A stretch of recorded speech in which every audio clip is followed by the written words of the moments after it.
Milha, falar um pouco sobre o panorama econômico. A Kaya Mind, pelo menos para a gente aqui, já tive com eles também aqui, conversamos sobre o cenário econômico do crescimento das vendas, de pessoas utilizando, da quantidade de médicos também passando a entender e a prescrever.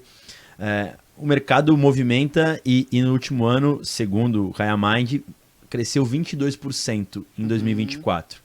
Você sente na ponta, como aí uma representante desses produtos, Sinto. o aumento, a procura? Cada vez mais, ao contrário de antes, que o paciente ia ao médico e o médico só prescrevia o medicamento para ele, hoje o paciente está buscando um médico que já prescreve, porque ele já está pesquisando. Inclusive, pacientes vêm até mim pedir artigo científico, estão buscando conhecimento sobre o tema, né? Então, hoje, eles estão buscando já os médicos que trabalham com a terapia canabinoide, porque o vizinho usa e teve benefício, e essa informação está sendo disseminada. Apesar da gente ter um pouco de censura a respeito do tema hoje, muito por questões políticas que existem a respeito da cannabis, a gente está vendo que está expandindo, né? E até, já licença, pegando aqui alguns dados da própria Kaya Mind, né? Olha aqui, mais de 672 mil pessoas são pacientes de cannabis em 2024. Então, isso está crescendo absurdamente, eu vejo isso na prática.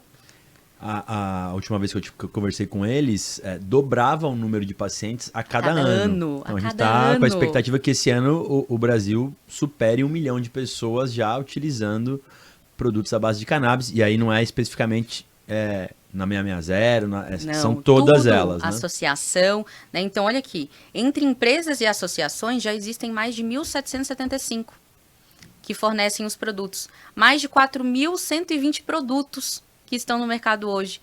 Então, a gente, apesar de andar lentamente, a gente está observando um crescimento, uma expansão muito grande. Os pacientes estão buscando mais qualidade de vida e menos alopáticos, menos medicamentos, porque aí você usa um medicamento para uma coisa, aí te dá um sintoma, te dá um efeito colateral, aí você precisa de outro medicamento para tratar esse efeito colateral. Sim. E você vive num ciclo, e quando você vê, você é uma polifarmácia, está utilizando um monte de medicamento. E um para melhorar o efeito colateral do outro. E, Emília, e acho que contribuindo com tudo isso também, pós-pandemia, as pessoas ficaram muito ansiosas, depressivas, exatamente, doenças mentais que tá tão em alta e que o potencial da cannabis é também muito grande. E até um questionamento que eu faço, né? Cada dia que passa, mais estudos sobre medicamentos alopáticos para ansiedade, para depressão. E os números de pacientes com ansiedade e depressão estão reduzindo ou estão aumentando? Então, é um pouco questionável a gente pensar isso e buscar outras alternativas, né? Então, a cannabis tem se mostrado principalmente porque ela regula o sistema endocannabinoide, que regula os nossos neurotransmissores. Então, você está regulando aquilo que está em déficit, ela está controlando. Aquilo que está aumentado, ela também está regulando. Então, a cannabis ela consegue ter essa possibilidade de qualidade de vida e, por isso, tratar tantos sintomas ao mesmo tempo. Mas ela não é uma panaceia. Ela não cura, ela é sintomática e ela traz qualidade de vida. Sim. Né? E isso que os pacientes nem para todos servem também, né, Emília? Claro que tem pessoas que vão ter resistência ou os efeitos acabam não sendo da maneira como se imagina. Então é importante ter algum médico que conheça do paciente e que também saiba qual produto está prescrevendo.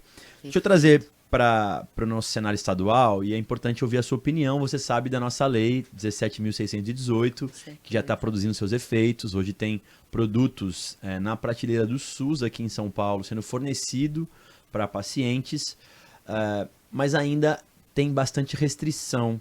E hoje a gente tem acesso para pacientes com síndrome de Dravet, síndrome de Lennox-Gastaut e esclerose tuberosa. São aí ramificações das epilepsias, que já tem mais evidências robustas sobre o tema. Nós estamos tentando avançar com outras patologias. Você, como uma estudiosa e que acompanha o crescimento mensal, anual de produtos de cannabis, qual seria a linha que você adotaria para avançar com outras patologias e quais seriam elas? Olha, Já existem diferentes tipos de evidências, né, com relação ao tratamento com produtos à base de cannabis. Então, a epilepsia, a gente tem evidências robustas, conclusivas a respeito da eficácia.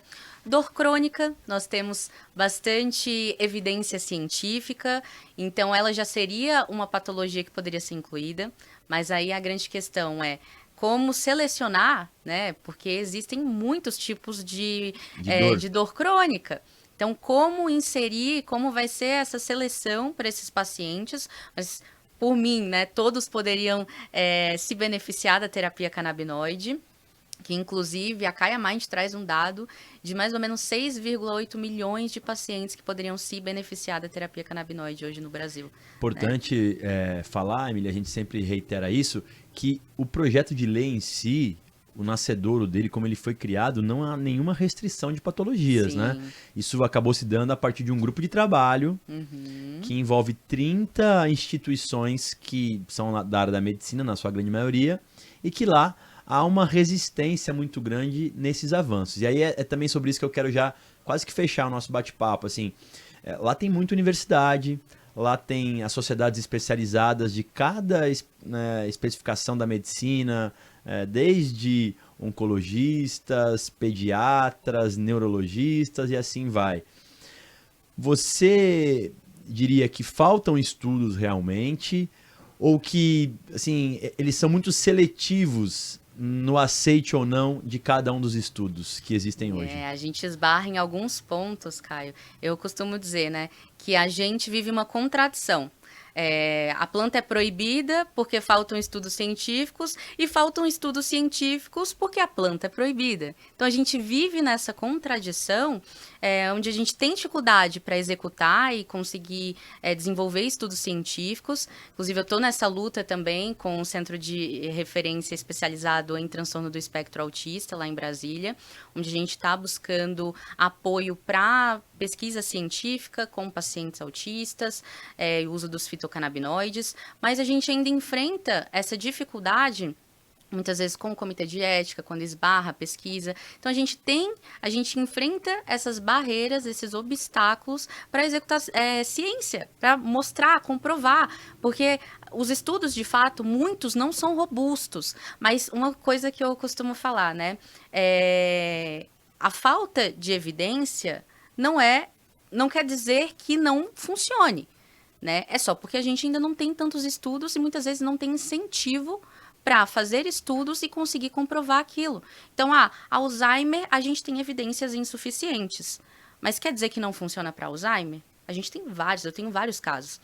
Hoje eu tenho uma carteira de 3 mil pacientes que fazem uso, né? Só no ano passado eu gerei 3 milhões dando acesso, dando acesso aos produtos à base de cannabis. Eu não queria falar aqui, mas a Emília, todo mundo que eu converso é hoje, de verdade, Emília, a pessoa que mais tem clientes comprando, assim, a maior revendedora de produtos à base de cannabis do Brasil. Então, assim, é importante você falar isso porque também demonstra na prática o quanto esse mercado cresce e o quanto tem ajudado as pessoas, né? De diversas patologias, não apenas de pessoas com epilepsia, né?